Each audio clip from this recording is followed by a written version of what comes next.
Hi, everybody.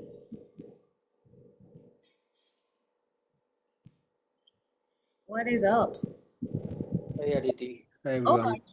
I just messaged you, Rudra. Yeah, I As don't if know, there's some before. problem because I was clicking on the link and it was not directly opening up. Oh no. Then I had to copy the link and put it in the browser and then it worked. Also, can your name be any longer? I thought Rudra Rai Chaudhary was long enough. Now you're gonna slap us with Rudra Bhashwata Rai Chaudhary. Yeah, that's I why I kind of removed that from most of the places because I figured out that, during the interviews, especially the initial yeah. 2 minutes will be spent just for the other person to figure out exactly what the pronunciation is. How do we pronounce Yeah, so I thought that, Rudra just, Baswara Roy yeah. Chaudhary? So I was making a touch of a like a little bit of a graphic. I don't know about people, but I'm a huge visual learner. So whenever I'm trying to make a point, I will always like put a picture. So that's what I was doing right now. How is everybody? Look at you guys. First benchers, early to class. Very nice. Mohit, Rixton, Sai, Saurabh, Umair, how are you? Static from my end. Is it because of my fan? Is it better? Is this better? Yeah, it's much better. Oh Just shit. yeah, that's fine. Now I'm gonna melt in this heat. Give me one second. Let me see if I can turn my air on to make it a little better. Give me one second.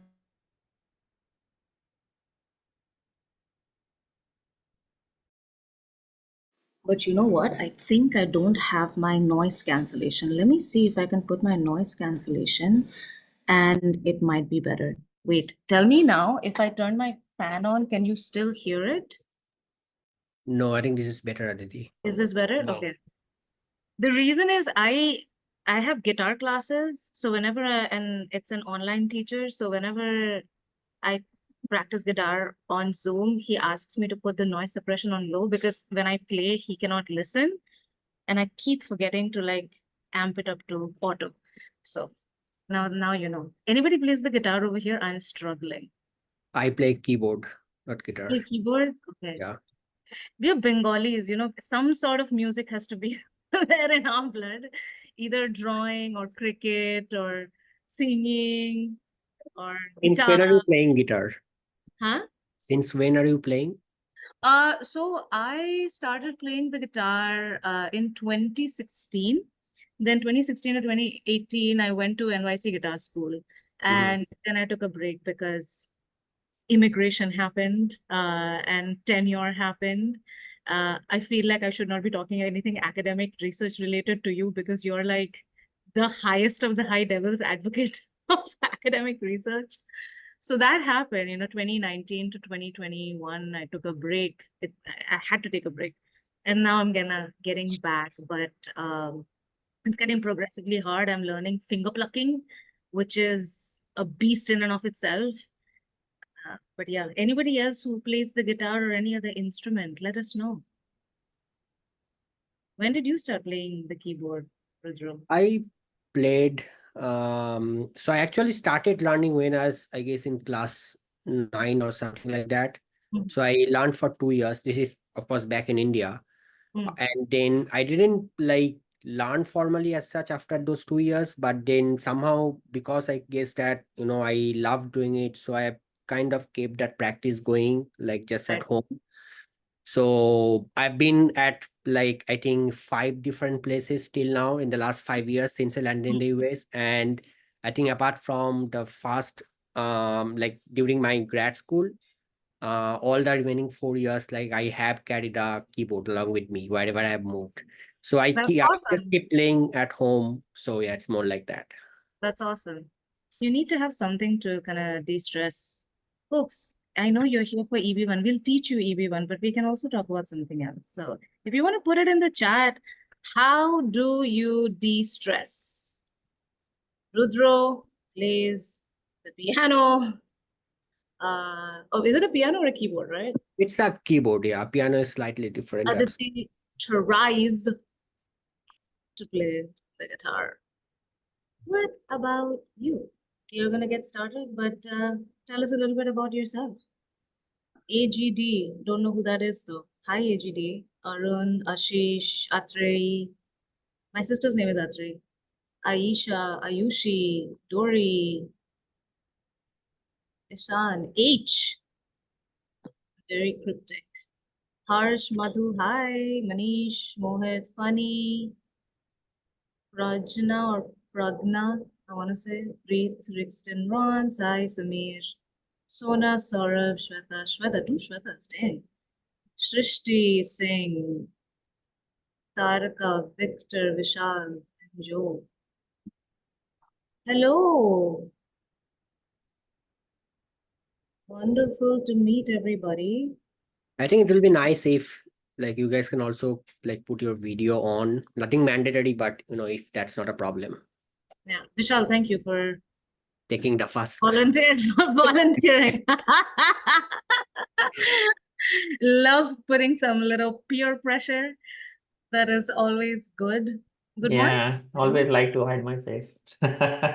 Listen, it's I don't like putting like that pressure on people. I love seeing people, I'll say that. So I understand Yeah, where same here, same here. It's a different feeling, yeah.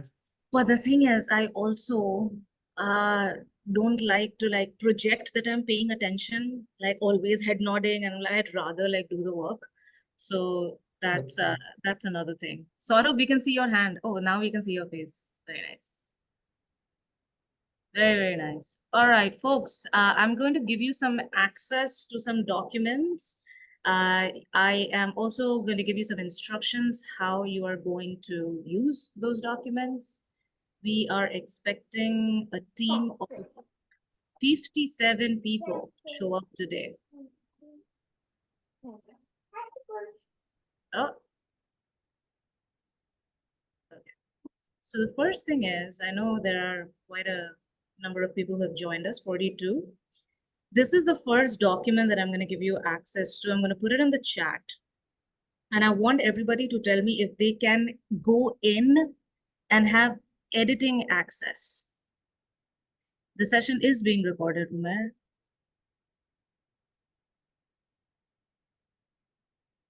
Okay, so you have access. Please do not edit it. Do not edit it. Go to File, go to Download, and go to Download and Microsoft Excel, make a copy for yourself. Please do not edit this template. So make a copy for yourself of this particular template. Once you are done making a copy of that template and putting your name into that template, just put done in the chat so we'll know.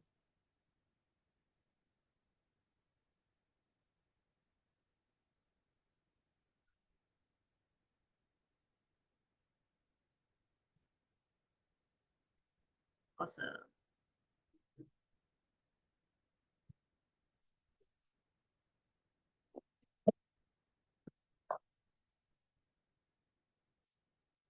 Let's see some more dones and then we'll jump right in. Oh, Ashish driving.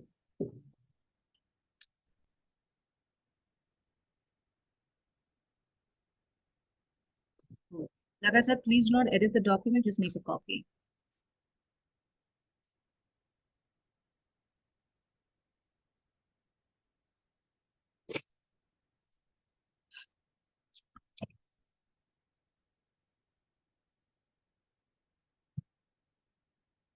Cool.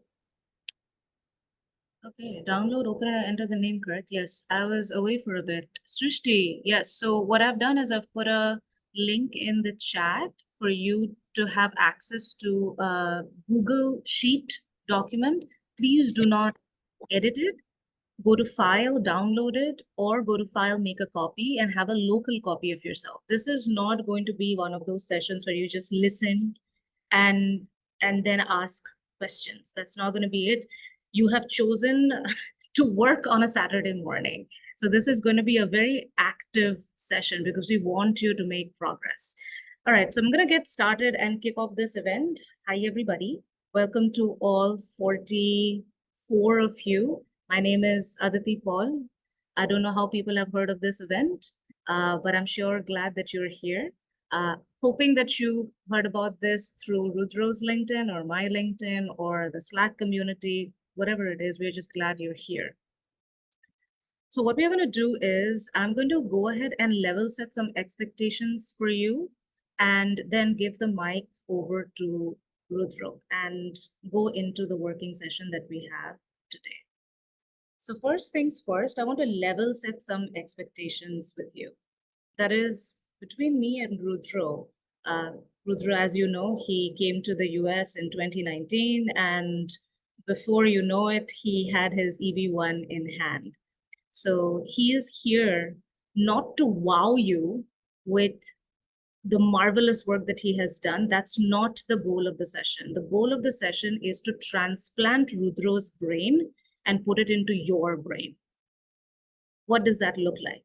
Right? So that's the goal of today's session. But before we jump into that, our assumption is you at least know what the 10 criteria of EB1 is, that you're not just fresh off the boat coming to this event to learn about EB1 criteria. Our expectation is that you at least know and are familiar with the EB1 criteria. Can people see a yes or a no or a maybe in the chat if this assumption is correct?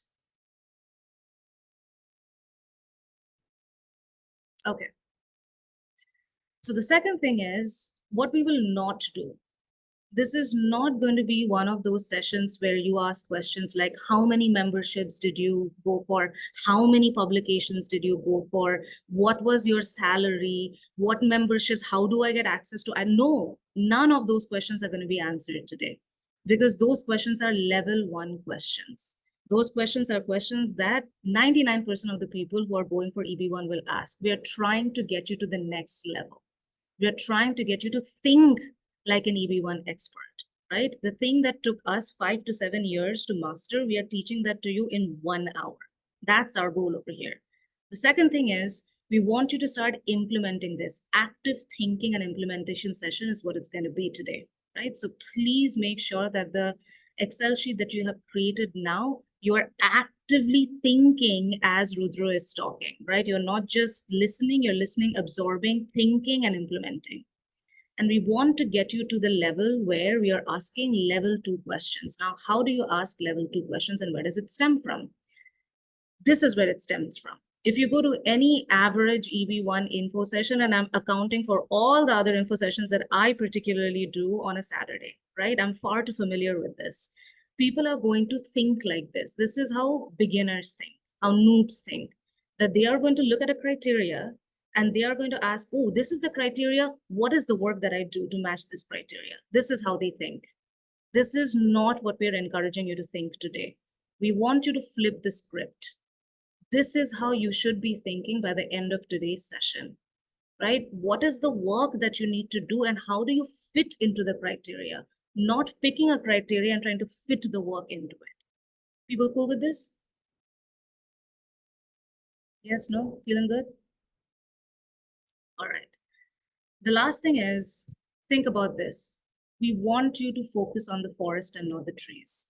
And what I mean by that is focus on the strategy, not the criteria. And with that, I'm going to give it up to Ruth. Thank you, Aditi. And great to meet all of you today. I know it's difficult for people to, take out time on a Saturday and, come and, like Aditi said, work, not just listening also. But happy that, all of you chose to do that because I guess by now, all of us know very, very clearly how important, immigration is for us, how important EB1 is for us. So I am not going to spend a lot of time on my introduction because Aditi already mentioned some of the basics. So I came to US in 2019 from a grad school.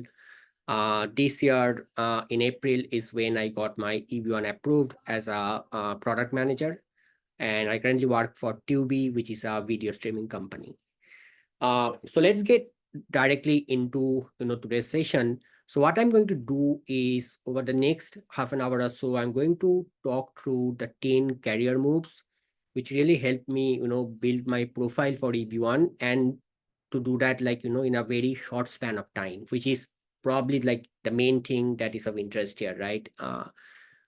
because there are so many things we can do to build our profile. It's really about like, if this is something that could be done realistically within a quicker time span in a legit way. So Aditi, next slide. Cool. So the first thing which I did, and I thought that this is something that helped me a lot towards, my EB1 goal, which was moving to a job which has more visibility and high salary. Now, let me break this down exactly what I'm trying to say here and exactly how by implementing this method helped me to build my EB1 profile, right? So before I moved to Tubi, I was in a job which was, I would say work-wise, I was satisfied, but then I did know that, the salary was not that much. And then the visibility was also not up to the level which will help me to gain a lot of leads, eventually that can convert to EV1 evidences. So when I was at that juncture, I decided that I want to try and move into a new job where both the exposure and the salary are fairly high, right? Something that I can use to compete with rest of the folks for EB1. Um, One example that I've cited here, and I guess this is important for people to understand because one thing, and I want to stress on this very much, there's a notion going around where I see some people overstress a lot on the fact that every single experience that you have had need to be all in the same domain, probably focusing around the same role if you want to use all of that experience as evidence for your EB1, which is completely not the case in reality. And I'm not saying just like that, like I have data and it's from my own experience. So I have had held 3 different roles in 3 different industries before I applied for EB1. To name them, I used to be originally a R&D engineer in medical devices industry. Then I moved to consulting for pharma companies, and then I moved to product management in Tubi, which is a video streaming company. So I guess it's needless to elaborate, like, how different they are. And still it is possible to build up your EB1 profile. So it's not that everything has to be in a very, very, similar space. So I moved to Tubi, which had a significantly high salary compared to, my previous salary. Um, and then I wanted to move to product management. One, of course, because I had passion for that role, and also because I did know that uh, product management is a role which has a lot of exposure in general. I mean, in general, when you see some product coming out, some product is being launched, there are probably few instances where, like, engineers are also sort of getting the spotlight, but mostly it's the product manager who kind of, is at the focus, right? So it's like you have a lot of exposure. If you can do great, that can, create wonders for you. At the same time, of course, if you fail, then everybody will be pointing at you as well. But I knew that this is a role where there's going to be a huge visibility. And I can tell you, like, there's so many leads I got because I am a product manager today, starting from speaking engagements, starting from being invited for masterclass as a speaker. Um, then, like, getting leads for judging, so on and so forth. So in short, what I want to say, like, if you can move to a job which has a better visibility and salary, you should definitely do that without thinking too much about your, like, current background. Now here can be a counter question. Let's say a scenario where someone is already working in one of the big tech or FANG, right, which the company where the salary and all is already very high. Then I am not suggesting them to sort of leave that job and move to a smaller company or anything. But in general, if you are in a medium, let's say medium-sized company, uh, don't think that moving to a Amazon or a Google or a Facebook automatically helps you, like, build up your review and profile. I do personally know so many of my peers who are in all these companies, and they are still struggling to even build up their profile for EB1. So that's the key point I want to highlight here. It's not that moving to this big tech or FANG will automatically make you eligible. There's a lot of work to be done, and in many cases, you want to be, the big fish in a small pond compared to being in a crowded place where it's very, very difficult to, get noticed, right? So that's all about this slide. Next slide. So leveraging past experience. Now, like I was telling, while talking on the earlier slide, I have had a very diverse profile, like medical devices R&D, pharma consulting, and now, video streaming product management. So um that, like, people do discuss that, okay, you need to have all experiences in the same space, in the same domain, that only then you can use all of that experiences to build up your profile for EB1, and that is not completely true. Now, I just don't want you to stop there. Like, I want to give you some hint around how I exactly use this past experience, right? So and I'll take an example here. Let's say I did have a publication in the life sciences space, and I did use that as a evidence for my EB1 petition. Now, like, the common man's dilemma here would be like, how is this possible, right? Because I'm saying that I'm applying for EB1 as an expert product manager in video tech domain, and then I'm talking about this conference paper which is in life sciences domain, right? Really nothing to do at the surface level. And that is the space where you need to pick your brain. At the surface level, things can look different. Does not mean that at the ground level you don't find a common expertise which you have leveraged in both those domains, right? And that's exactly what I had to do. So at the surface level, it's very simple. Anybody will say that these two things are very different, not aligned. But then when I break down the work that I did for, let's say the work that was published in the Life Sciences Conference, I was able to figure out some fundamental skills and expertise which I had leveraged to do that work, right? For me, it was analytics and automation. So the work that I did that got published in the Life Sciences Conference, of course, the domain was life sciences, the application was in life sciences area, but then at the ground level, it was focused around leveraging automation and analytics to get that thing done, right? Whatever it was. And as a product manager today for Tubi, I definitely do use a lot of analytics and automation, right?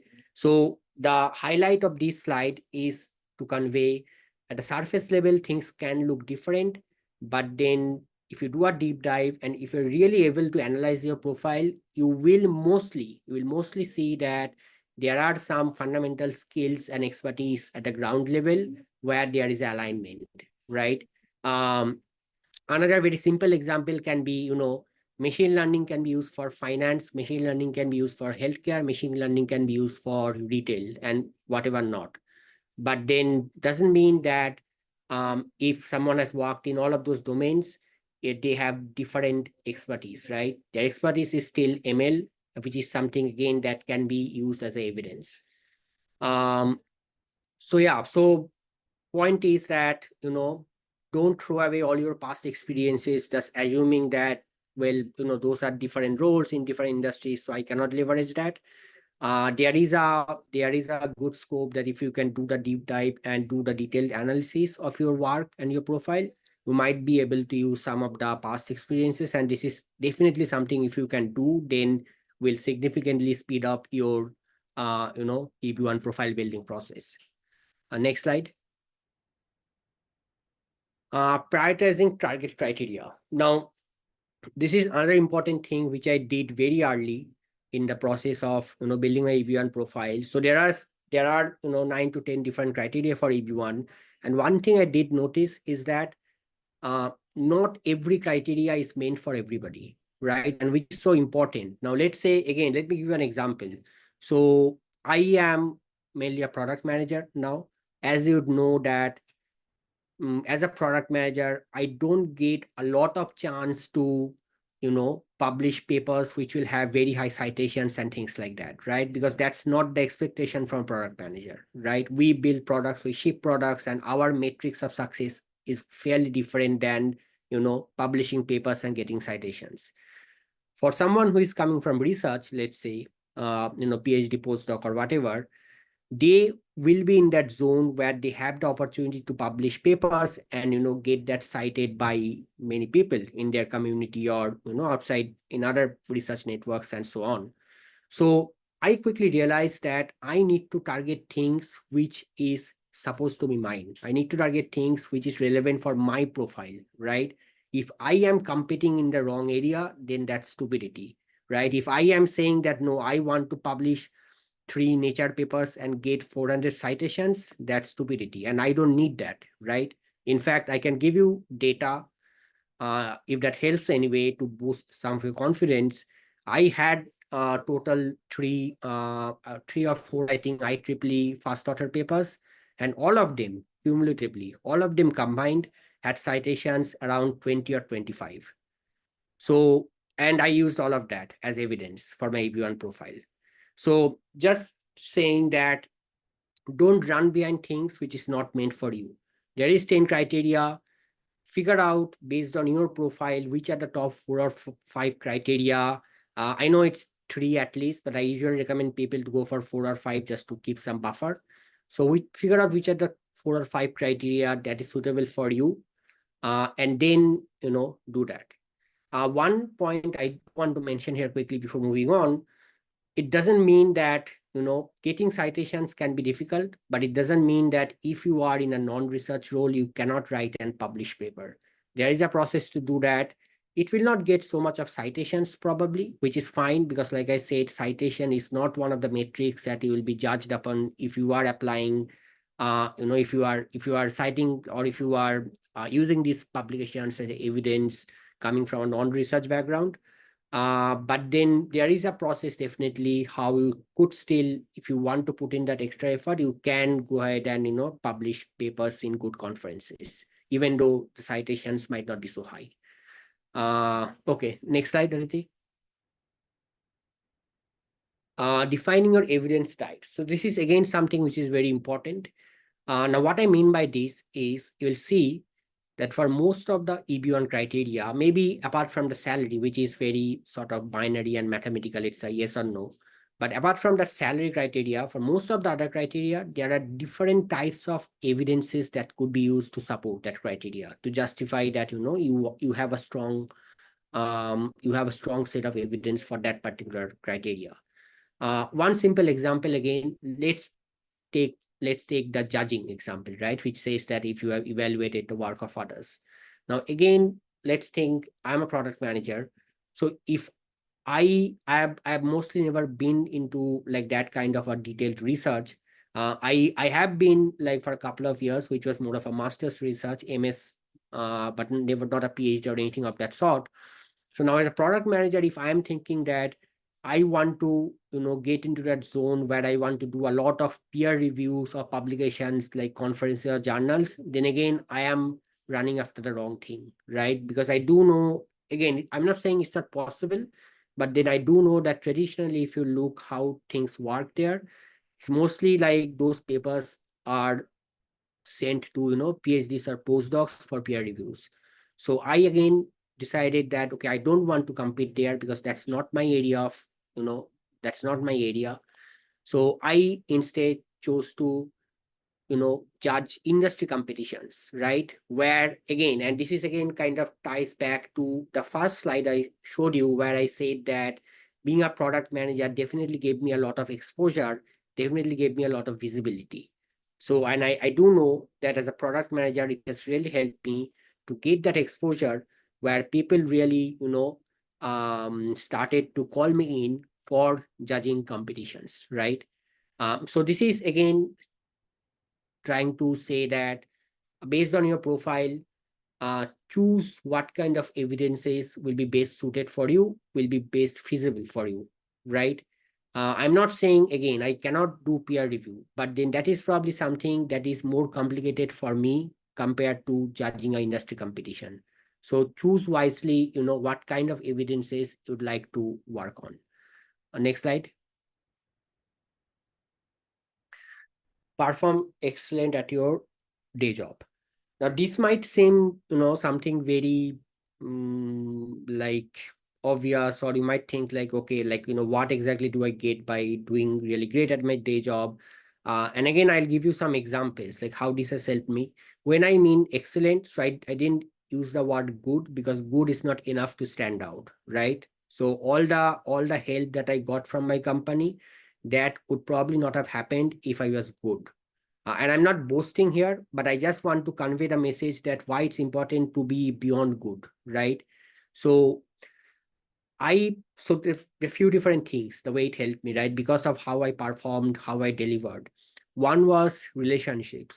We talk about networking all the time. I cannot emphasize more than enough how, like, how important and how easy things can get if you have a solid relationship with your office colleagues, with that can be director, VP, and your manager, of course, and all of that, right?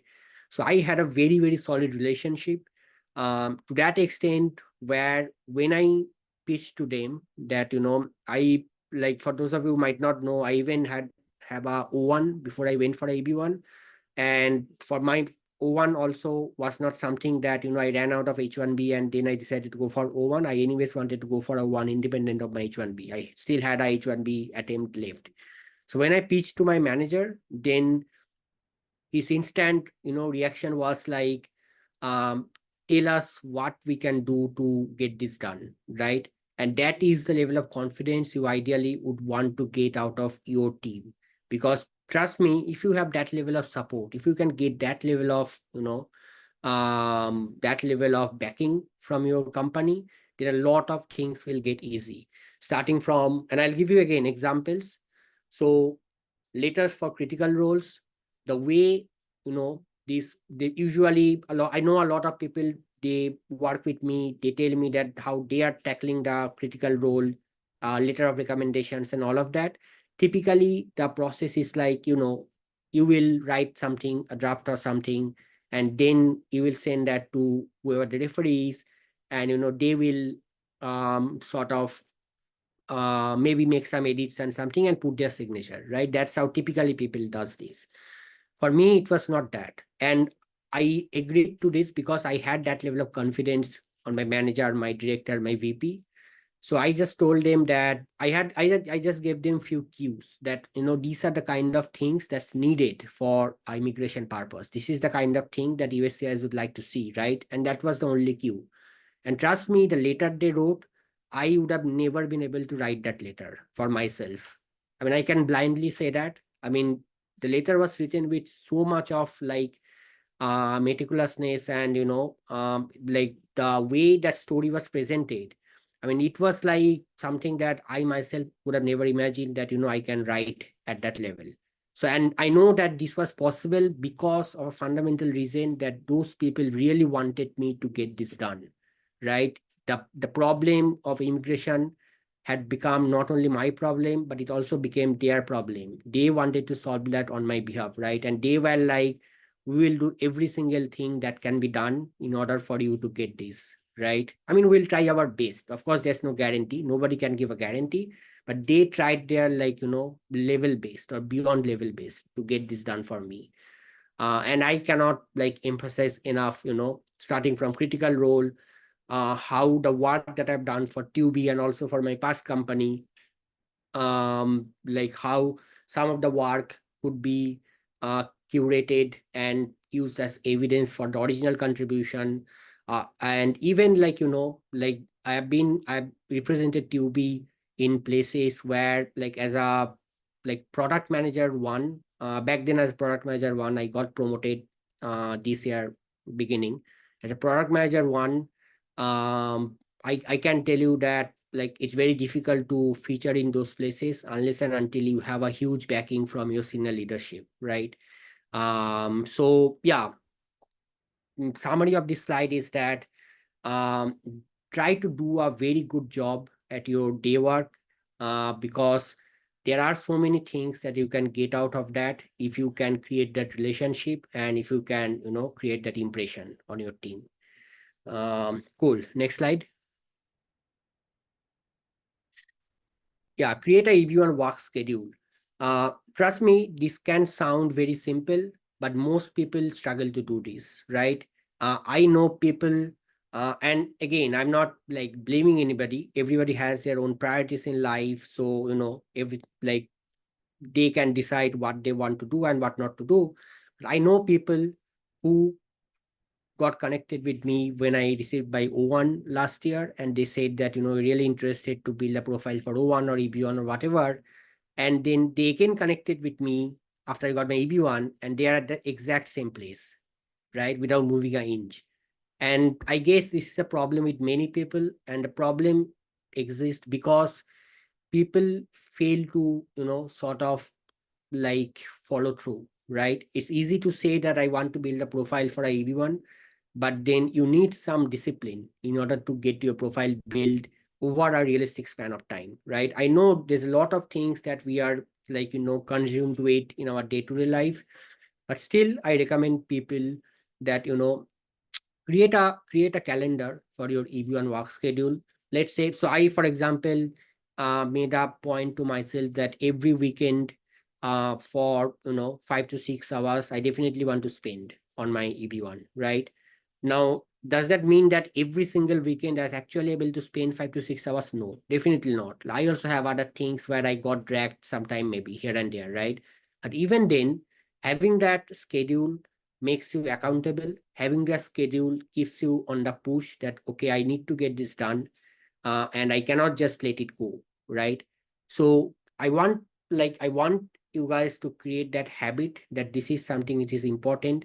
I want to work on this on a regular cadence. Sometimes we will not be able to hit the cadence, which is totally acceptable, happens with everybody, but still having a cadence and trying your best to follow that cadence. Trust me, if you can do this, you will see that, you're able to get a lot of work done within a very, realistic amount of time. Rather than, just contemplating and thinking for a year and then still, watching yourself like kind of stagnant at the same place. Next slide. Don't wait for the best output. Yeah, so this is I thought it's interesting to put this point here. So one thing that I've realized in people is that and this is kind of tied to what Aditi was talking about in her, I think, second or third slide, where she said that don't work in a workflow where you try to point a criteria and then what work I need to do for the criteria, right? It's not really like that. So what I wanted to convey through this slide here is that there will be a lot of opportunities you will get, which might not be exactly mapping to a EB1 criteria, but they are in general good things to be done to enhance your career, right? Let me give you an example and how that helps, right? So I have judged startup competitions, like startup pitch competitions, which are organized by, industry, which are organized by like what's that called? Venture capitalist and all of that, right? Which is of a much bigger scale. Now, I knew that if I am able to judge a competition, that is far more significant and impactful than judging hackathons, which is like, available here and there, right? But I also know that if I would have waited saying that, no, I don't want to judge hackathons, I know that, the best thing is judging a competition. So let me just wait till I get a competition. I would be doubtful if I would have ever got the opportunity to judge the competition, right? So I started with judging school level hackathons, which have no value for EB1, but I still judged because I wanted to gain some experience. From there, I moved to hackathons which are of certain level. And then eventually that did help me to get that sort of a profile which I could pitch and then get selected as a judge for a pitch competition, which is of a much, much higher level compared to any hackathons in general. So the message from this slide that I want to give you all is that uh, I know that time is limited. We want to be as precise and specific as possible. But having said that, if there are things which are in general, sort of helps you to improve your overall profile, even if that does not really directly map to a EB1 criteria, I would suggest you like, still go and do that. Unless and until, of course, it takes up a lot of time, right? I would say still, go ahead and do that because that will help you to get leads for other things which can form a evidence for your final EB1 petition. Yeah, next slide.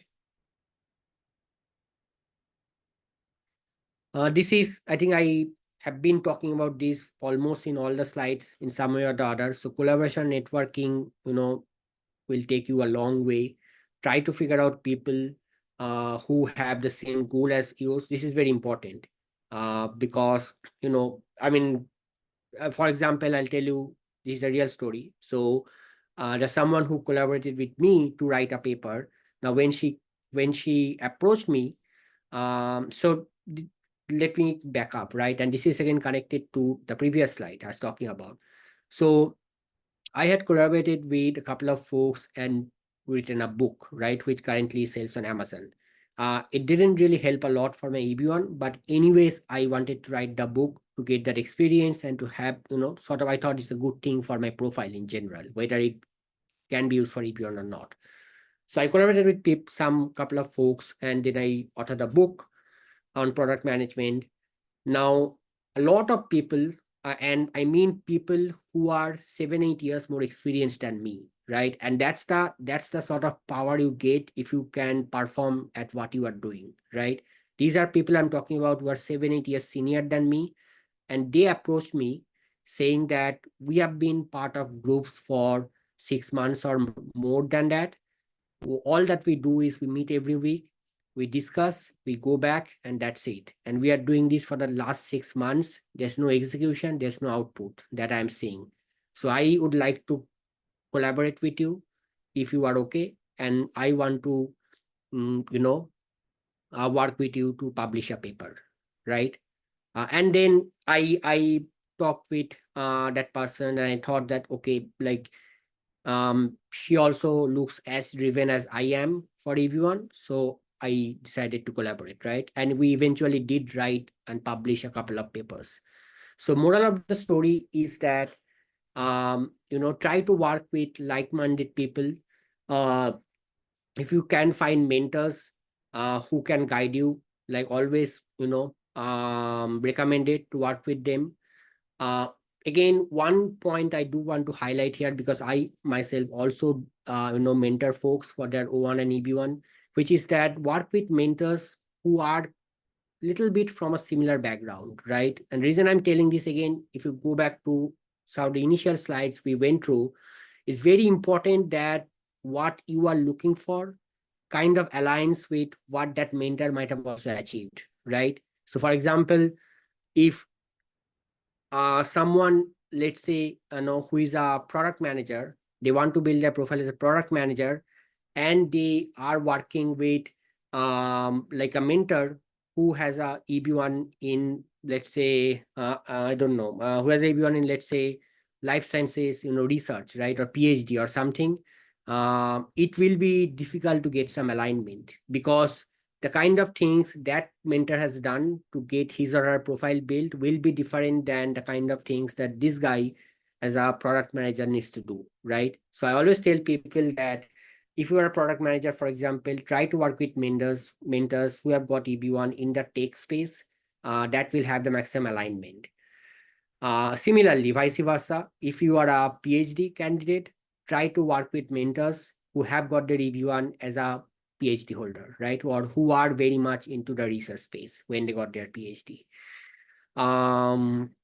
Yeah, and like I was saying, like, like collaboration has helped me to publish papers, to get judging engagements, speaking at conferences, and a whole lot of other things which probably, is not mentioned here. But in short, if you can collaborate with like-minded peers and mentors, then that will take you a long way, and that will make, your life like a little bit easy. Next slide. Yeah, so again, this is a point I cannot emphasize how important it is, because I feel that like your lawyer is at least 40% responsible for what happens to your petition, right? I know there are some people, and if all are part of the Slack channel, I'm guessing Adit's Slack channel, they recently had Hemu who who got his EB1 by self-petitioning, which is great.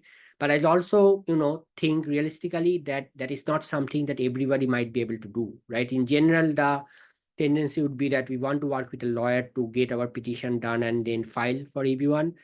So I would say that, choose your lawyer very, very carefully. And this is again couple of key points I want to mention here. I think I already talked about this earlier that, being in a FANG or big tech doesn't really make it easy. And I'm again going back to that example because those people really, they have shared details with me, which I don't want to highlight here. But then I do know that some of these, FANG companies, their legal team is a nuisance, like to say the least, right? And people are frustrated with them just because, they just create unnecessary hassles. So figure out lawyers and firms with whom you feel that they are comfortable with your profile and they have the confidence to go for your profile. The point that I mentioned a couple of slides earlier about choosing mentor, the same applies for choosing lawyer as well. Choose a lawyer who has the experience of working with people of your background, right? Again, someone, let's say a lawyer who is very much used to applying for EB1 for PhDs and postdocs might not be the lawyer for you if you are applying for EB1 as a product manager or as a software engineer or whatever, right? So if you're a product manager, try to work with lawyers who have the experience, who have that confidence of applying for product managers petitions, right? Because otherwise there'll be a mismatch of expectation. The the the the lawyer will ask you to get 300 citations, whereas that is not even something that you need, right? And it will be a waste of time. So just make sure that you are working with a lawyer with whom like your overall profile can align. I think it was this the last slide, Aditi, or okay, I think this is the last slide. So again, this is kind of combining everything that we talked about, calendar, schedule, and all of that. Start as early as possible. I will give you my own example. At a surface level, it seems that I got my EB1 approved in 4 years or 5 years from F1, like looks like a miracle or something. It's not a miracle. Nothing is a miracle in this world. There are reasons why things happen, and I can tell you this happened because I started very, very early.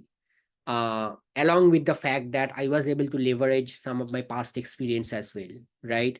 I started so like I was saying, I graduated from my grad school here in the US in 2020, and 2021 is when I knew that was kind of the end of the first year of my OPT. And that is when I knew that I want to go for a EB1, right? I didn't wait for seeing through what happens with my H1B. I had no interest in that. I didn't want to see that, okay, like let me see how things goes and then I will start thinking about EB1. I started preparing for my EB1 from 2021, which is the first year end of my OPT. So I want to tell all of you that you will have a different level of authority if you can start early. There's so many advantages that you will get if you can start the process sooner than later. So yeah, I mean, again, create a schedule. Don't research is good, but I also I also fear that a lot of people spend unnecessary time doing a lot of research with eventually zero outcome, which is not desirable. So do some research definitely, but then start getting your hands dirty as soon as possible. That's really the thing that will turn the key for you. That's the thing that will turn the wheel for you. Just doing research, in-depth research will not help you build your profile, right? You have to get into the playground. If you do something wrong, that is also fine. Like it says like start early, fail early, then you know that okay, this is the right thing that I need to do, right? So start your EB1 profile building as early as you can. And I think with that, I think we come to the end of the slide deck. Yeah, so I just want to summarize. I hope you got some insights through these 10 career moves that really helped me to build a EB1 profile and successfully, get it approved within a realistically shorter span of time, in the legitimate way. If, like I said, I do mentor people for EB1 and O1. So if you are interested to get one-on-one guidance, you can feel free to get in touch with me through my website, which is learnwithrudra.com. And then, yeah, I mean, I'm excited to see what kind of questions you have as we went through all the 10 points. So I think with that, I will pause and hand it back to Aditi. Awesome. How is everybody feeling? Vishal for a second went off camera. I'm like, should I take that as a good sign or a bad sign? All right.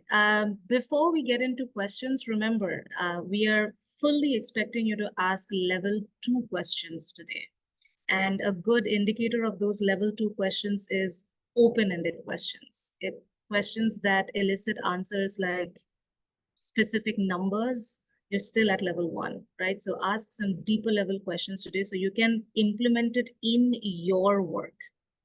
So with that, I'll hand it over to folks. If you want to ask questions to Rudra, raise your hand and I'll go through the list one by one.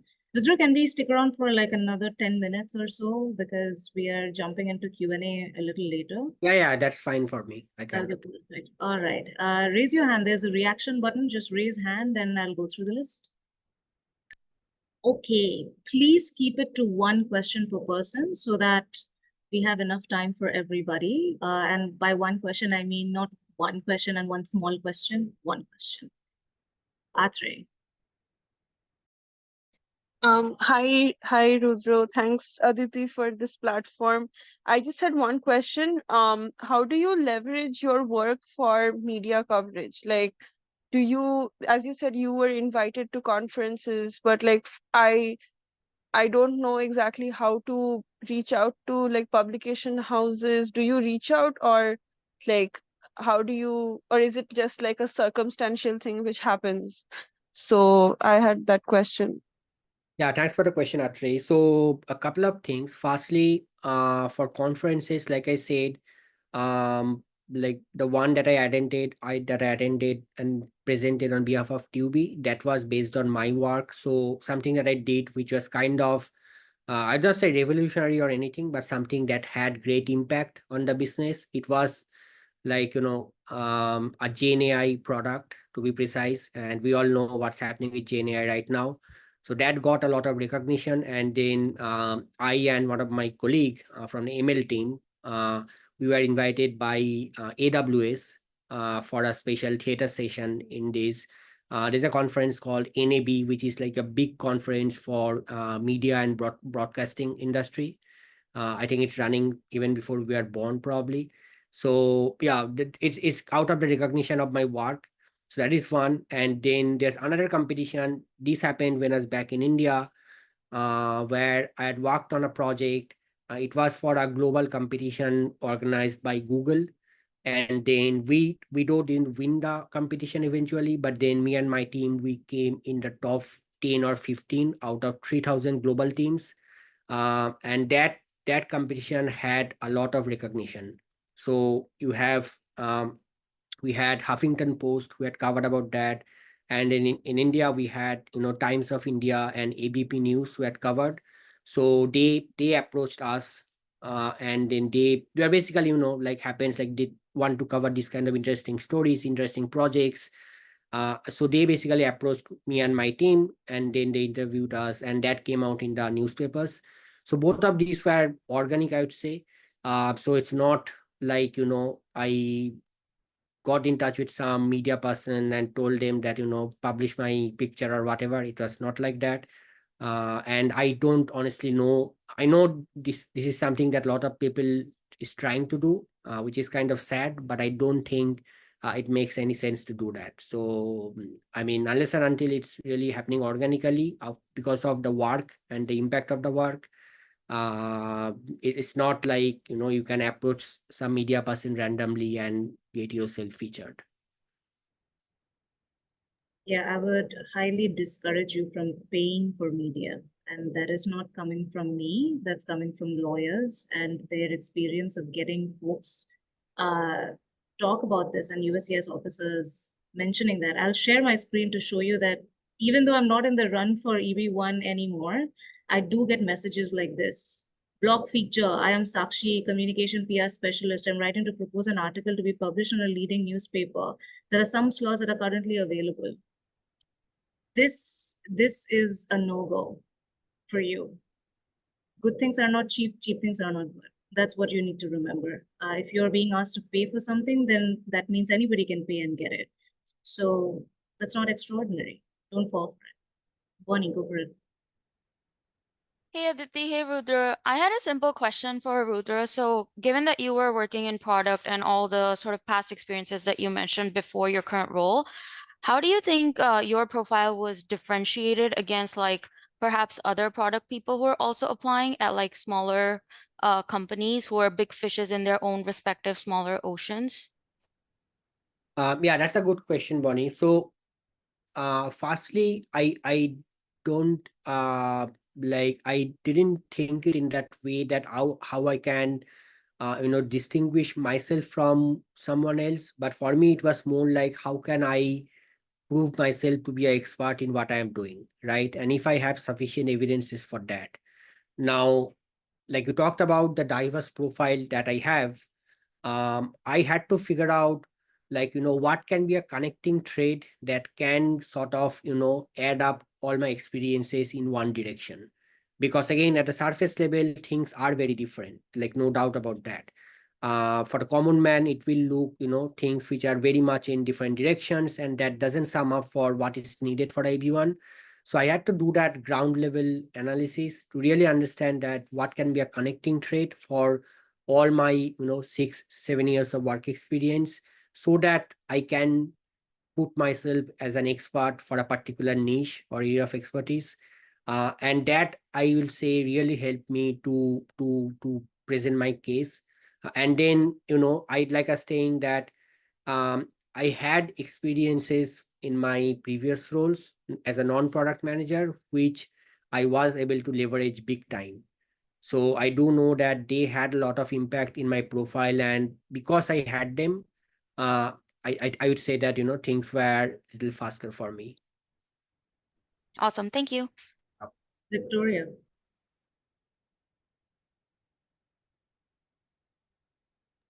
Sorry, hi, how are you doing? Thank you so much for the session. So my question was in regards to how you broke down the work for your EB1s.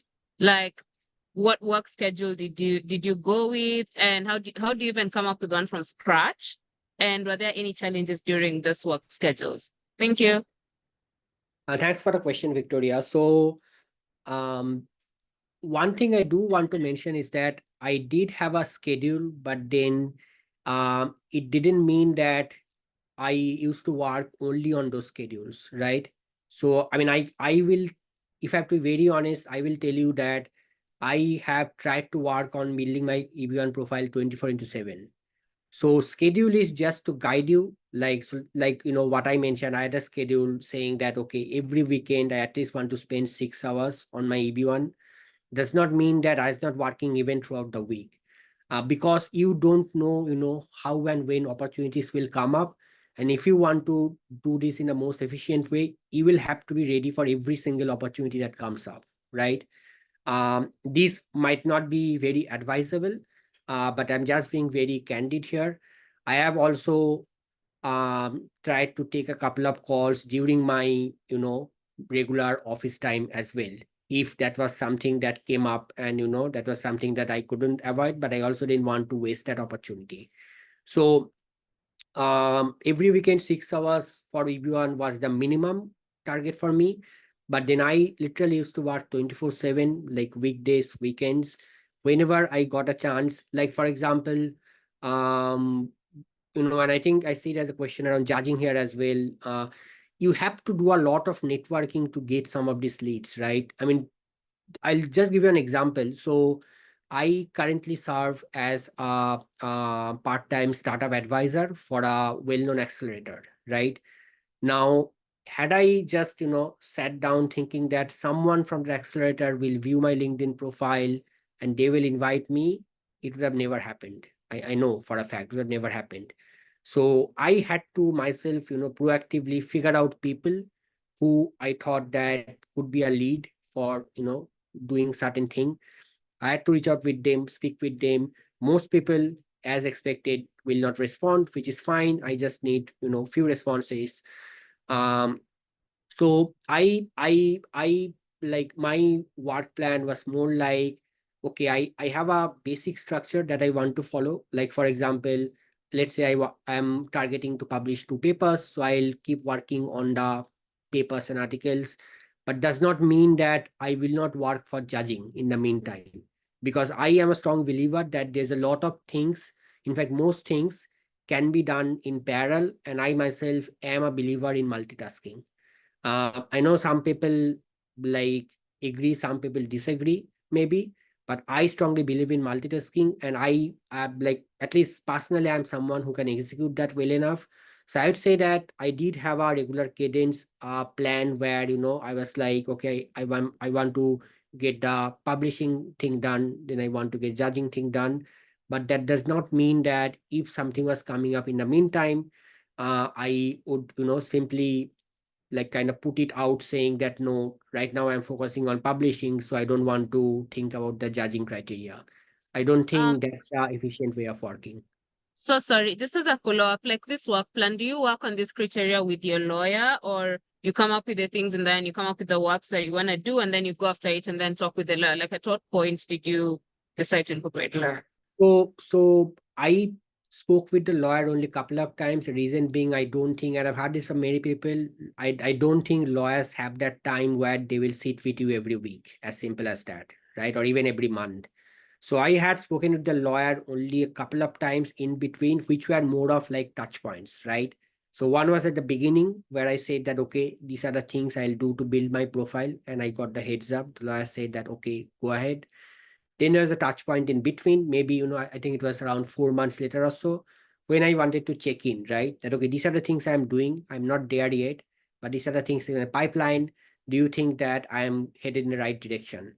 And then whatever the response was, I took that feedback and accordingly just like kind of adjusted and moved forward. So no, I didn't work with the lawyer at a regular cadence because no lawyer will be interested to do that. As far as I know, their time is limited. So I did figure out like what are the things I need to do very much in advance. And based on that, I created my own work plan. Thank you. To the lawyer's question, right? Something that I want to add. The way we think about lawyers is the way we used to think about friends before therapists came into the picture, right? Whatever problems we had in our lives, we would dump it on our friends because there's nobody else who would be able to answer that. But then came the whole chatter about mental health, and we had mental health advocates and we had therapists, and we are like, oh wow, like there's somebody else who can actually diagnose this problem for me. In the same way, up until now, because there was no such visibility of EB1, people would just go take their career questions to their lawyers. Your lawyers are not your career strategists. Your lawyers are your lawyers. They are expected to know the ins and outs of the policy manual. That's number one. Number two, they should be having the pulse of the USCIS trends. This is not something that I'm saying. This is something that Dobrina Utsun, who we did a session with, she said that everything that you can deduce from USCIS comes from trends.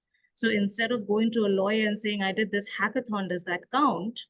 Your question should be, I've done this hackathon. These are the evidences that I have gathered. This is how it relates to the work that I have done. Are there any losing tracks? Are there any gaps in my rationale that can keep you from advocating for my case when it goes to USCIS officer? They cannot comment on the quality of the KPI that is so core to your work. Would you agree to that, Rudra? Absolutely. And I think that is the fundamental problem where, people start thinking like you said, like, lawyers are like, at any point I can just ping them and ask them some question, right? That is not what lawyers will help you with. You have to, I mean, you can have mentors, you can talk with other people who are working for EB1 to get those kind of help. But then lawyers will be like, you have to go to a lawyer and say that, okay, I have done 90% of the thing that I am supposed to do. That final 10% of touch up, right, which might be required to kind of present your story in the best possible way, that is what the lawyers will help you with. So you cannot expect that you will have a lawyer to whom you will sync up every other week or whatever, and then discuss about your progress. That like will not happen. Mohit, go for it.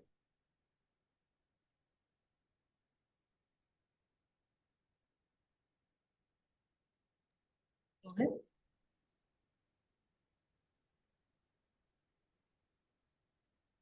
All right, we moved on to Srishti then. Hi, Rudra. Thanks for this amazing webinar. So about me as well, I'm a product manager as well, but I come from a tech background. My question is a little specific. So back in 2018, after 1 year after I did my undergrad, I was doing a research internship at IIT Delhi, and I actually went for an international conference, and for that I was a co-author, an author for one, and a co-author for two papers. But that was at the intersection of computer science and civil, and I'm a product manager. I'm just trying to see how I'll be able to, what would you suggest? How will I be able to fit that paper? And also, I'm sorry to put this, which I did not mention, that I had to pay them to get it published, which I did not. So I do have like a certificate that I was an author for one paper and co-author for two. It was not published in a journal, as far as I remember. How do you think can I leverage what already exists in building my profile for my EB1 visa? Yeah, thanks for that question, Srishti. So I have two things to talk about there. Firstly, unfortunate, but then if you don't have the paper published, I don't think it means anything. Like a certificate or anything of that sort will not be enough. As far as I know, you will have to have the paper itself as evidence, like whether it's in, so let's say I was talking about, I had this thing, I have the paper published in IEEE. So if you go to IEEE's website for that conference, you will find the paper right there, right? So if I understood correctly, what you said was that you didn't get the paper published, but then you had a certificate saying that you are the author or co-author. I don't think that will be enough, first of all.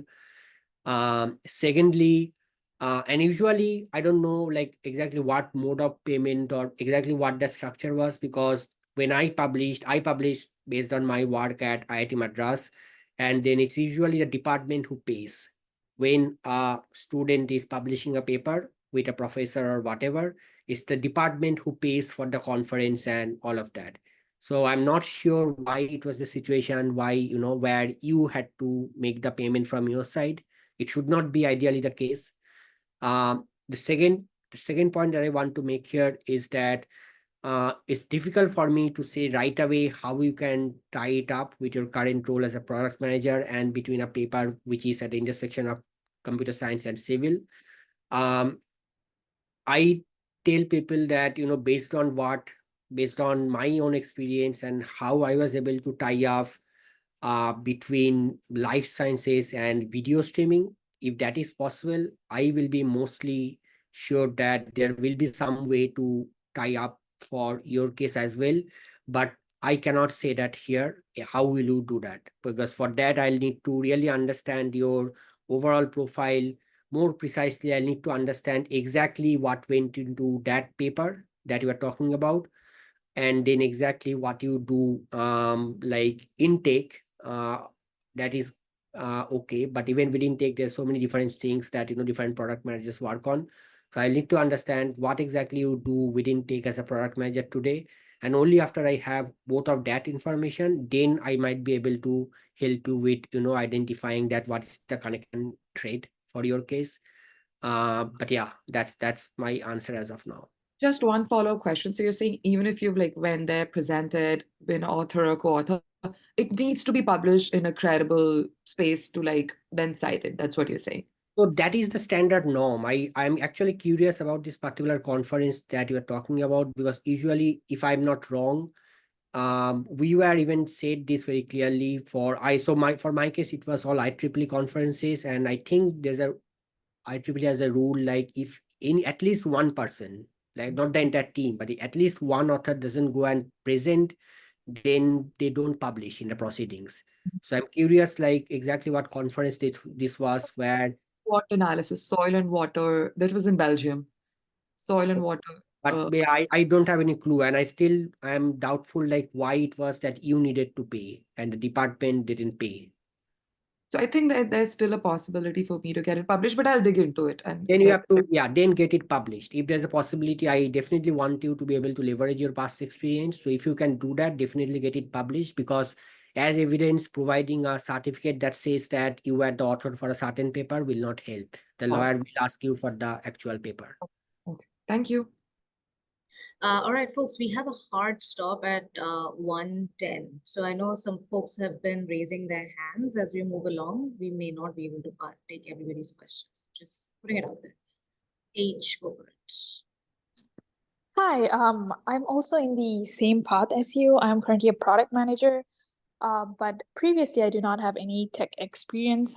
My question for you is if you did mention that your director and VP were very supportive of you transitioning into that EB1 path, but the company I am in is not supporting that. They're stating that they will not be able to provide me with any sort of letter or just supporting that I am in a critical role in the job that I'm in. So would you recommend switching companies, or how should I proceed with that? Yeah, unfortunately, I think that would be my recommendation, because if you are planning to apply for a EB1, like, in your current role, then I have no doubt that you will need critical role letters and, some other support from your company, from your managers. There will be things needed from your prior companies as well, but then that cannot replace things that you need from your present company. So I would say that if you are very sure that, you cannot get this kind of support from your present company, the answer is simple, like, just change the company then. Got it. Thank you. All right, Shweta, final question. Go for it. Awesome. Thank you, Aditi. Thank you, Rudra, for the session. So I think my profile would be totally different from what people are there today in this chat. I'm a dentist. I'm a licensed dentist in the United States, and I just graduated. I was a dentist before back in India. So I understand that it's an open-ended question. It should be an open-ended level 2 question, but I had two things. One is the visibility and high salary. So for us as a dentist working here in the States, there are two things that happen. Either we join like a private clinic or we join a corporate. And usually the base salary is of course higher, but it's the same. And the moment like you change, it's like very tricky when you change from one clinic to another. So I don't know what's the criteria for the highest salary that you need. Second thing, and as you told in your slides, that not necessarily all experiences should be in the same space. So as a dentist, I feel as a close-ended tunnel, because in USCIS, we do not consider as STEM program. So we just have 1 year of OPT, and then there's a dead end for me. So how can I diverge myself from just dentistry, and what else can I do, like apart from healthcare? Is there any chances that I could do? Yeah, thanks for the question, Shweta. I think it is, and I'll be honest here, I think this is a slightly complicated case compared to, some of these other things that we're discussing.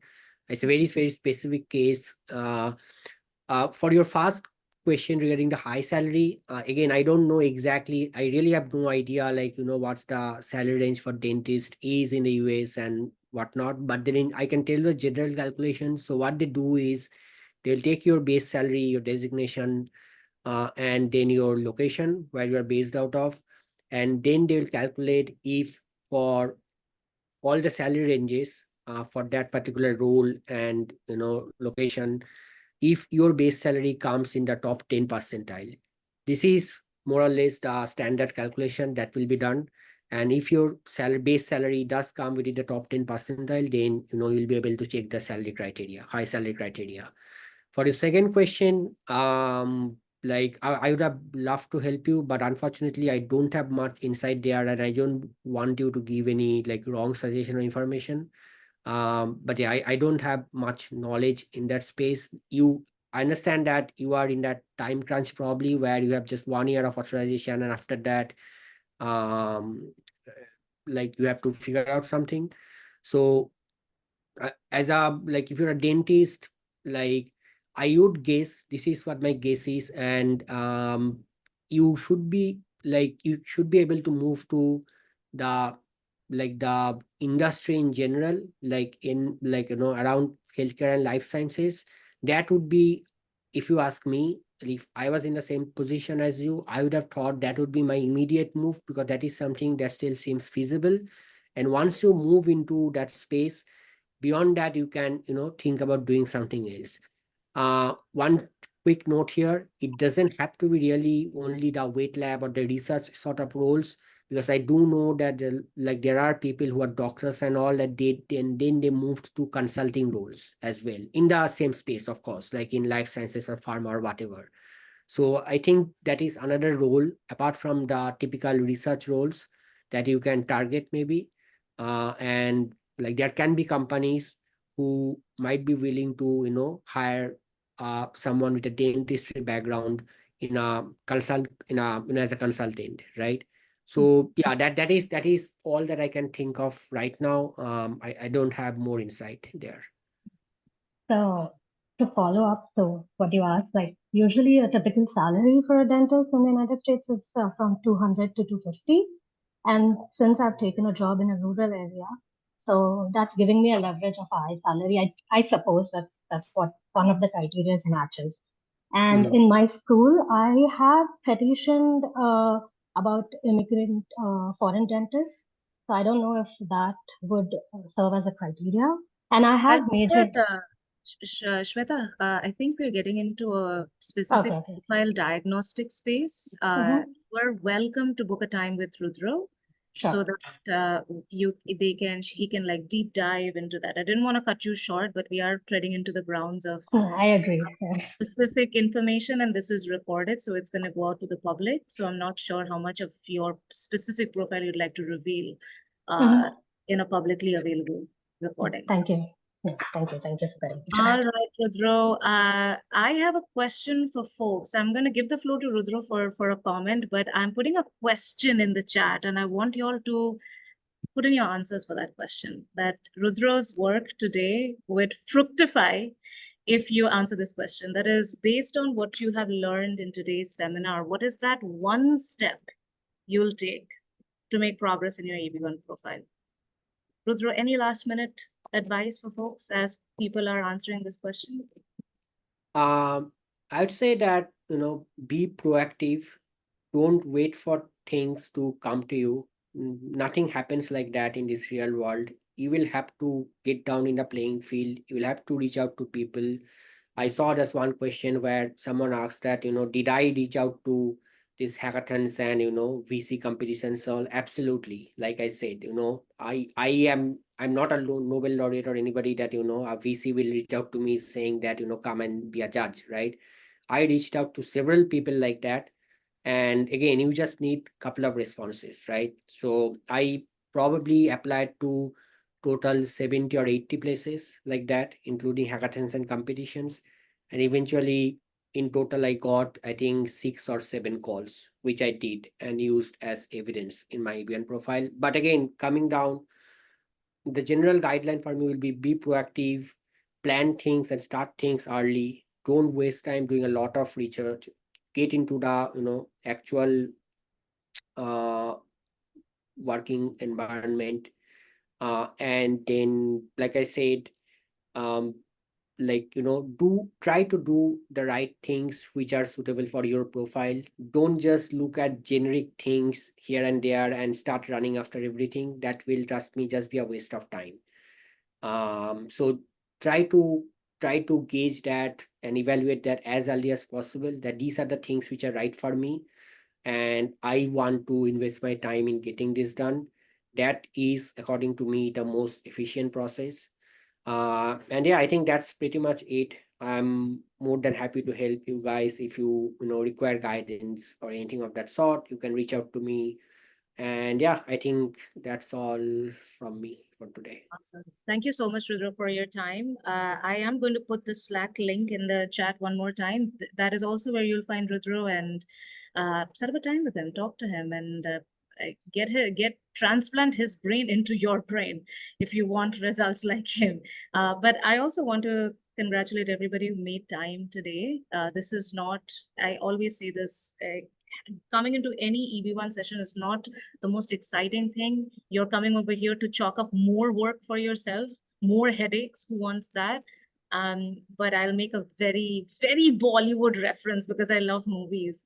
Anybody has watched Chak De India? Anybody has watched that movie? Do you remember that iconic Shah Rukh Khan dialogue? You remember that, right? Which I'm talking about. Rudra, do you know what I'm talking about? This is this the last one that you're talking about, the last dialogue? What is the dialogue that I'm talking about? 72 thing? 70 minutes, right? Just give 70 ghante in one week, and you will see the magic that it reaps. It just comes down to that. So I'm proud of you for taking that first step. And I'll see you inside the Slack community, and good luck in building your EB1 profile. I hope everybody gets accepted. Take care, guys. Thank you. Thank Bye. you. Bye. Bye.